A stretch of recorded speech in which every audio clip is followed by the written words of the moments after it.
Mark. I'm a school teacher and I was teaching little ones and their mummies came to pick them up.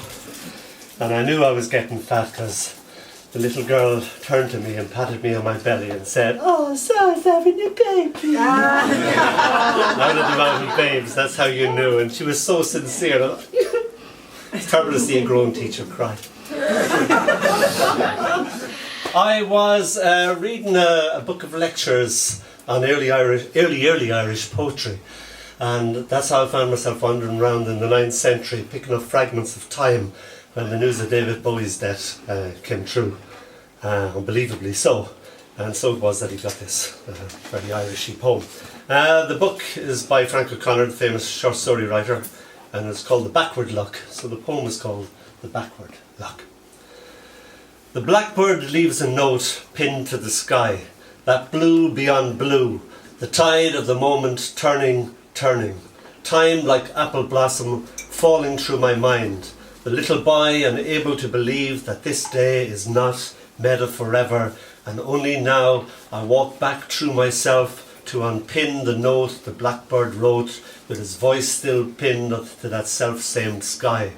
The blue so still beyond even itself, I at last able to read the bird's words, in its language a secret no longer to me. I sing, it says, I sing because all this must die.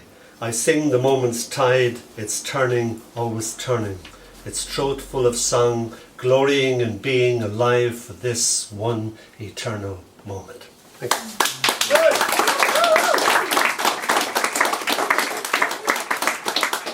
Now this is the next poem, right? So it begins there, it goes there, and then it ends there in midair because I've lost the last page. So the words will just sort of end in midair and then tiptoe away into silence. So don't be afraid.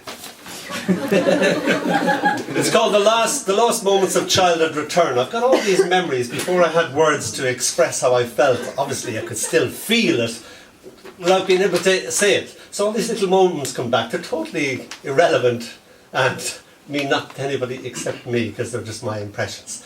And what the mind elects to remember, you think, why don't you bring me back some important? No, it brings me back this little piece of timeless. So it's called The Lost Moments of Childhood Return.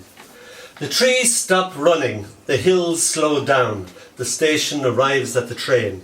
He felt if he were to let go of the tightly held red balloon, he would float away into the forever. The silence settles upon him like invisible snow, even the noise is quiet. The teacher speaks to him in invisible italics, sarcasm staining the space between them. The teacher shouts in capitals, he cringes in lower case, rubbing himself out. A snowfall of dust upon the snail's back, sunlight shifts from foot to foot. A sunbeam slices through the attic's ages, motes pretend they're atoms. The night, like black blotting paper, observes him bit by bit. A yellow brick on a red brick, on the ho-ho-ho of Christmas, my tonsils are no longer mine.